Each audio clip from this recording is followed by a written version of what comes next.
देखो, हमने इससे पहले फिजिकल क्वांटिटीज के बारे में बात की थी कि वो तमाम क्वांटिटीज या मिकदारें जिनको किसी भी मेथड से नापा जा सकता है, मेजर किया जा सकता है ना, जिनको नापा जा सकता है, मेजर किया जा सकता है, उन्हें क्या बोलते हैं? Physical quantities. क्या बोलते हैं? फिजिकल। मिसाल के तौर पे तुम अपनी हाइट नाप सकते हो, तो हाइट क्या है? Physical quantity. ठीक है। इसी तरीके से आप किसी भी चीज की लेंथ नाप सकते हो, किसी भी चीज की विड्थ नाप सकते हो, और किसी भी चीज की हाइट नाप सकते हो। रास्ते की लंबाई नाप सकते हो, ऐसा ही है। और किसी कुएं की गहराई नाप सकते हो, किसी बिल्डिंग की हाइट नाप सकते हो। तो ये सारी जो चीजें नापी जा सकती हैं वो क्या होती हैं? Physical quantity. तो इधर आप दो तरह की फिजिकल क्वांटिटी में कंपैरिजन करो, दोनों बज़ाहिर दिखने में एक जैसी, लेकिन कुछ हद तक इनमें फर्क है। अब वो किस बुनियाद पर फर्क है वो हम समझेंगे। जब आप किसी एक जगह से दूसरी जगह जाते हैं, जब आप किसी एक जगह से दूसरी जगह, भले पैदल चलें, भले गाड़ी में जाएं, भले जहाज में जाएं, ठीक है, तो एक पॉइंट से दूसरे पॉइंट आप जो लेंथ तय करते हैं, जो रास्ता कवर करते हैं, मिसाल के तौर पे 10 मीटर, 20 मीटर, जिसको मीटर का वर्ड बोल रहा हूं ना, आप कहते हैं ना कि भाई यहां से मिसाल के तौर पे यूपी मोड़ कितना दूर है, तो आप बोलेंगे मिसाल के तौर पे भाई 5 किलोमीटर दूर है, कितना मीटर दूर है। ये जो वर्ड मीटर, 1 किलोमीटर आ रहा होता है। आपने फंडामेंटल क्वांटिटी में पढ़ा था लेंथ के बारे में। लेंथ को किसमें नापते हैं? मीटर में। तो लेंथ मतलब एक पॉइंट से दूसरे पॉइंट तक का रास्ता। तो वही वाली बात हो गई कि एक पॉइंट से दूसरे पॉइंट तक जाने में जितना लेंथ आप कवर करते हो, कितना लेंथ आप कवर करते हो, उस लेंथ को ही क्या कहा जाता है? डिस्टेंस कहा जाता है। लेकिन एक बात जरूरी है कि इसमें आप डायरेक्शन या सिम्त का ख्याल नहीं रखते। समझे बात? डायरेक्शन, मिसाल है आपको कोचिंग से घर वापस जाना है, क्या आप सीधे सीधे एक लाइन में जाओगे, घर पहुंच जाओगे? नहीं, कभी सीधा मोड़ोगे, कभी उल्टे मोड़ोगे, मल्टीपल डायरेक्शन चेंज करोगे। तो घर से कोचिंग जाने में आप जो रास्ता चलोगे ना, वो बेसिकली क्या होगा? डिस्टेंस होगा। वो क्या होगा?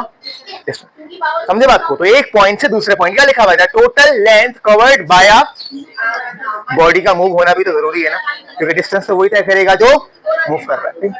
By moving body without mentioning specific. अब कोई स्पेसिफिक डायरेक्शन को मेंशन नहीं किया जाएगा, क्योंकि आप डायरेक्शन को बार बार चेंज करते हो। हाँ, अलबत्ता अगर ऐसा हो कि आप कोचिंग से निकलो, सीधी लाइन में आपका घर है, यूं निकले, सामने घर पहुंच गए, तो उस वक्त आपने क्या करा? The shortest possible distance covered in a straight line. तो अगर जो लेंथ आप कवर करते हो वो एक लाइन में नहीं थी, वो एक स्पेसिफिक डायरेक्शन में नहीं थी, उसके लिए मुख्तलिफ रास्ते बदले आपने, और फिर अपनी मंजिल पर पहुंचे हो, तो जो लेंथ आपने कवर की है वो आपका क्या कहलाएगा? डिस्टेंस कहलाएगा, जिसको आम जबान में भी हम कहते हैं फासला तय किया मैंने। लेकिन सिंपल सी बात है, वो वाला फासला जो आप एक लाइन में तय करोगे, किसमें तय करोगे? जिसमें बार बार डायरेक्शन चेंज नहीं होगी। स्ट्रेट लाइन का मतलब है कि मैं एक पॉइंट से चला, दूसरे पे पहुंचा, लेकिन मैं कैसे गया था? स्ट्रेट लाइन में। जैसे मिसाल के तौर पे 4K राउंड अबाउट से डायरेक्ट जाओ पावर हाउस राउंड अबाउट पे, तो मुझे बताओ 4K चौरंगी क्रॉस करके कहां जा रहे हैं? पावर हाउस चौरंगी पे। तो मुझे बताओ, मैं डायरेक्शन को चेंज कर रहा हूं या स्पेसिफिक डायरेक्शन में जा रहा हूं? स्पेसिफिक में जा रहा हूं। मैं स्ट्रेट लाइन में जा रहा हूं या मैं कर्व कर रहा हूं ऐसे?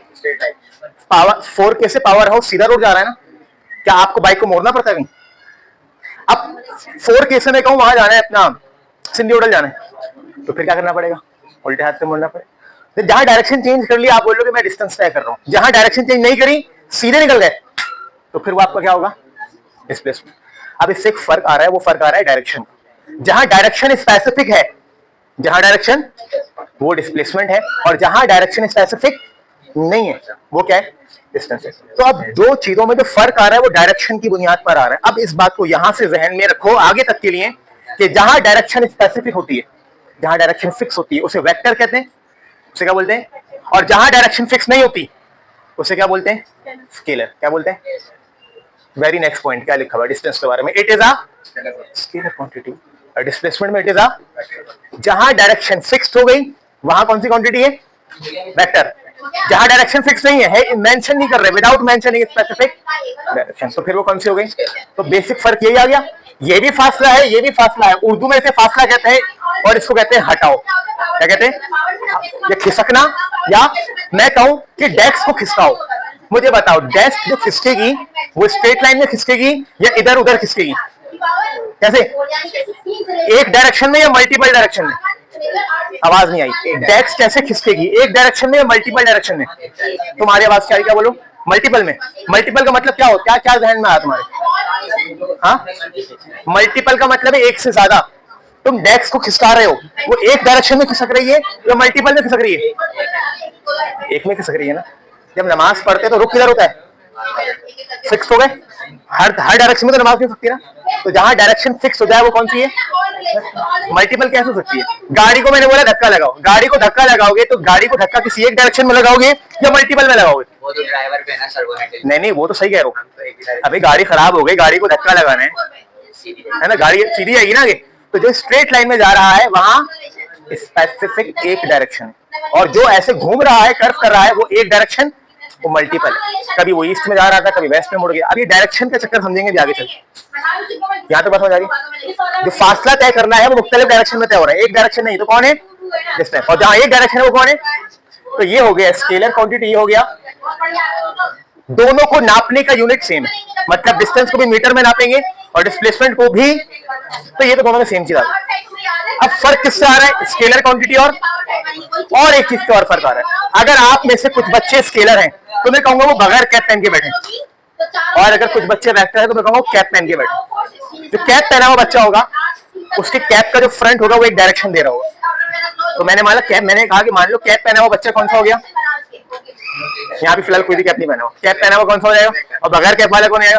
तो इसलिए जब भी आप किसी स्केलर को लिखेंगे तो उसको बगैर कैप के, मतलब बेसिकली वो कैप नहीं है, वो एरो है। क्या है? ये देखो, सिर्फ एस लिख दिया। Here S is used for distance. S किसके लिए इस्तेमाल होता है? बजाय डिस्टेंस का वर्ड एस से नहीं आता, लेकिन फिजिक्स में डिस्टेंस को एस और कभी कभी डी से भी लिख देते हैं। वो दोनों से या तो एस से लिख दो या चलेगा, दोनों चलता है। ठीक है, यानी S for, basically S for distance नहीं आता, लेकिन फिजिक्स में एस किसमें इस्तेमाल हो रहा है? ठीक है, अब इधर आओ। इट इज यूनिटेड बाय, और एस के ऊपर क्या लगा दिया? एक एरो लगा। एरो क्या बताता है? जब कहीं रास्ते में जाते हैं तो बड़े बड़े साइन बोर्ड लगे होते हैं, उन साइन बोर्ड को एरो लगे होते हैं। एरो क्या होता है? एरो ही तो वेक्टर कहते हैं, एरो को ही। क्योंकि वेक्टर का काम क्या बताना होता है? वेक्टर का काम बताना होता है डायरेक्शन को बताना होता है। समझिए बात को। तो फासला और छोटा तरीन फासला स्ट्रेट लाइन के अंदर। Scalar quantity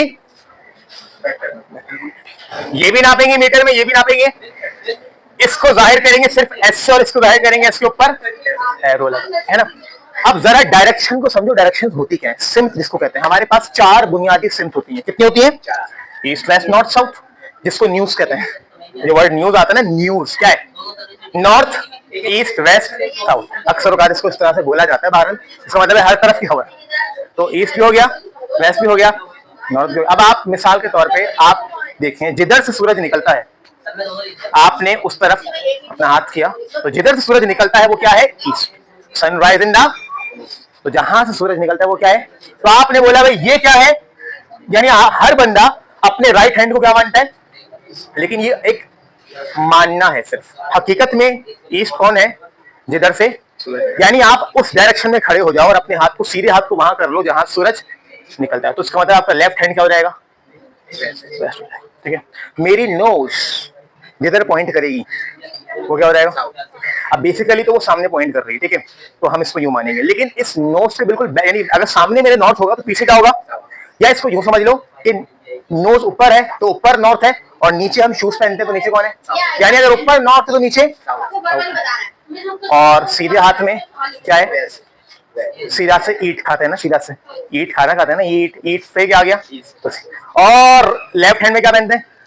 wrist. ये रिस्ट हो गया, रिस्ट वॉच। तो रिस्ट में डब्ल्यू आता है, तो डब्ल्यू से आ गया। तो सीधे हाथ से खाना खाते हैं, ईट, ईट से क्या आ गया? उल्टे हाथ में रिस्ट वॉच पहनते हैं, रिस्ट के डब्ल्यू से क्या आ गया? वेस्ट। ऊपर नोज, नीचे शूज, तो ऊपर नॉर्थ, नीचे। ये एक बनाने का तरीका है, कन्वेंशन है एक बनाने का। अदरवाइज जानना हो तो जिधर सूरज निकलता है वो ईस्ट है, सामने वाला वेस्ट है, आगे वाला नॉर्थ, पीछे वाला साउथ। अमूमन आगे पीछे नहीं होता, मतलब ऊपर और नीचे नॉर्थ साउथ होता है। अभी जमीन की जब बात करते हैं ना, जमीन, तो जमीन में 2 पोल होते हैं, नॉर्थ और साउथ। तो नॉर्थ पोल अगर ऊपर, साउथ पोल कहाँ होगा भाई? नीचे। ये तरीका से होता है, यानी आधी दुनिया नॉर्थ है और आधी दुनिया साउथ है, इस तरह से माना जाता है। उसको बीच में इक्वेटर आ जाता है। अब देखो, ये डायरेक्शन को खैर बाद में समझना मैटर था। अब मुझे जरा बताओ, अगर आप ईस्ट और वेस्ट के बीच में जा रहे हो, किसमें जा रहे हो? ये देखो, ये ईस्ट और वेस्ट के बीच में जा रहा हूं ऐसे, तो इसमें क्या बोलूंगा? North east. दो डायरेक्शन में मिलकर जा रहा हूं मैं, तो आधा ईस्ट में, आधा नहीं, ईस्ट और वेस्ट में आधा हो ही नहीं सकता, मुझे चिरना पड़ जाएगा। मैं आधा उधर जा रहा हूँ, उधर जा रहा हूँ, बीच में तो जा सकता हूँ मैं, ऐसा नहीं कि ईस्ट में जा रहा हूँ, ऐसा नहीं हो सकता, समझे? तो नॉर्थ ईस्ट, फिर कहा गया ईस्ट, फिर यूं आया। अब नीचे आने का मतलब कहाँ जा रहा हूँ? साउथ में, लेकिन पूरा साउथ में नहीं जा रहा, थोड़ा सा ईस्ट में जा रहा हूँ, तो क्या बोलूंगा? साउथ ईस्ट, है ना। और यहां से यहां सीधा सीधा गया तो डायरेक्ट ईस्ट। ये तो डायरेक्शन को मैटर समझिए। अब अगर यहाँ समझे, आपको ए से जाना था डी पे, ए आपका घर है, डी मान लें आपका किसी नानी का घर है, दादी का घर है, या किसी चिड़ियाघर जा रहे हैं, नहीं भी जा रहा हूँ, ठीक है। तो ए से कहा जाना है D। अब आप फर्स्ट टाइम जा रहे हैं, आपको रास्ता नहीं पता, तो पहले आप कहां पहुंच गए, ए से, और वहां तक जाने में कितना फासला तय किया, 2 किलोमीटर। फिर किसी ने बोला यहां से सीधा निकल जाओ, नाक की सीध में निकल जाना बिल्कुल, तो यहां से नाक की सीध में निकल गए, सी पर पहुंच गए, कितना चले, 5 किलोमीटर। अभी टोटल कितना चल रही है, गाड़ी की मीटर पे आ रहा होगा ना, 7 किलोमीटर चल गए, ठीक है। फिर सी से किसी ने बोला भाई इधर टर्न ले लो, कहां, सीधे हाथ पे कान की आड़ में चले और नाक की सीध में, तो कहां जाना है, किधर जाना है, डी से, सी से कितना मीटर चल रहा है बेटा, राफेल, तुम चले हो, ये बात याद रखो, तुम गाड़ी चला रहे थे, तो कितनी बार टर्न लिया था ये बताओ, फर्स्ट टर्न, यहां से तो चले थे ना, पहली बार मुड़े, दूसरी बार मुड़े, 2 बार मुड़े हो, तो डायरेक्शन कितनी बार चेंज करी भाई बताओ। पहले ये डायरेक्शन कौन सी थी जरा बताओगे, वहां डायरेक्शन चले, ये कौन सी थी, नॉर्थ ईस्ट, पहले नॉर्थ ईस्ट में जा रहे थे, फिर डायरेक्शन को चेंज कहां पर आ गए, तो पहली बार चेंज करी, फिर दोबारा चेंज करें कहां पे, तो 2 बार डायरेक्शन चेंज कर ली। डायरेक्शन चेंज हो रही है, अगर डायरेक्शन फिक्स नहीं है तो आपने जो लेंथ कवर करी है वो डिस्टेंस, तो टोटल करेंगे 2 5 3, टोटल ए से लेकर डी तक कितना फासला तय किया, तो मैंने लिखा s इक्वल टू 10 किलोमीटर, तो इस पे एरो नहीं लगाया, ये टोटल वो फासला था जो मैंने तय करा, जिसमें डायरेक्शन बार बार चेंज हुई है, एक 2 या उससे ज्यादा बार चेंज हुआ है, लेकिन अगर डायरेक्शन चेंज नहीं हो रही, सीधे जा रहे हो एक लाइन में, तो वो क्या है, डिस्प्लेसमेंट। जब भी आप सीधे जाते हो ना, तो आपका फासला कम तय होता है, आपका फ्यूल भी बचता है, आपका टाइम भी बचता है। ये कैसे, इस चीज को समझें। अभी आप लोग अपने अपनी कॉपीज पे पेंसिल स्केल लेकर एक काम करेंगे, वो ये करेंगे कि ये 2 किलोमीटर है ना, अब 2 किलोमीटर का तो इतना बड़ा ड्रॉ नहीं कर सकते, तो मान लो ये कितना है, 2 सेंटीमीटर, तो ये कितना होगा, ये कितना होगा, चलो मैं जरा इसको जरा पॉज कर रहा हूँ, अपने अपने कॉपी पे ड्रॉ करो, और फिर ड्रॉ करने के बाद में ए को डी से जोड़ना, और ए को डी से जोड़ के बताना कितना सेंटीमीटर आ रहा है, करो। आप लोगों ने 2 सेंटीमीटर लिया, 5 लिया, 3 लिया, टोटल किया, देखो वैसे टोटल करने पे कितना आ रहा था, 2 3 2 5 7 7 3। जब डायरेक्शंस को रख के स्केल से नाप रहे हो, तो हर हाल में आंसर 10 नहीं आ रहा, 10 से कम आ रहा है, किसी का 60, तो मान लो कितना आंसर 8 पॉइंट, तो इसको अगर सेंटीमीटर था तो हम तो असल में क्या इस्तेमाल कर रहे थे, किलोमीटर, तो कितना हो गया 8.5। अब मुझे बताओ, ए से बी गए, बी से सी गए, सी से डी का कितना डिस्टेंस तय किया था, लेकिन जब पता चला वापसी जब डी पर आए, तो खाला ने बताया कि यार सीधे चले आना, ये शॉर्टकट रास्ता है, शॉर्टकट रास्ता में सीधी स्ट्रेट लाइन नहीं होता है, तो डी से डायरेक्ट कहां निकल गए, तो वापसी जब डी से ए पे गए तो कितने किलोमीटर तय किया, 8.5। तो ये 8.5 क्या था, shortest possible distance covered in a, ये था क्या, डिस्प्लेसमेंट। तो हमेशा डिस्प्लेसमेंट क्या होगा, शॉर्टेस्ट डिस्टेंस होगा, और एक स्ट्रेट लाइन के अंदर होगा। गलियों गलियों से घूम कर जाओगे तो डिस्टेंस कहेगा, फासला भी ज्यादा होगा, वक्त भी ज्यादा लगेगा, लेकिन डायरेक्ट उस पॉइंट से छलांग लगा के उस पॉइंट पे चले जाओगे अगर रास्ता साफ है तो। अमूमन ब्रिज क्यों बनाते हैं, ब्रिज क्यों बनता है, जब ब्रिज पे जाते तो अमूमन देखा जाए तो एक स्ट्रेट लाइन होती है ना, अगर ब्रिज नहीं बनता तो यूं सुरंगी यूं होंगे यूं यूं होंगे जा रहे, तो ब्रिज बनता ही यूं एक पॉइंट से दूसरे पॉइंट को मिलाने के लिए, तो जिसमें कोई टर्न नहीं लिया, सीधे सीधे गए, तो वो बेसिकली क्या हो गया, डिस्प्लेसमेंट। तो डिस्टेंस स्केलर है, डिस्प्लेसमेंट दोनों को नापेंगे मीटर में, और अगर आप जाहिर करना चाहो तो इसको एस और इसको एस के ऊपर एरो लगा देंगे। समझ क्लियर बात, ठीक है। ये सवाल शॉर्ट में आता है, 3 पॉइंट लिखने, इन 4 में से कोई से भी 3 लिख सकते हो, तो ये लाजमी है, ये लाजमी है, बाकी इन 2 में से कोई सा भी 1 पॉइंट लिख देना, ठीक।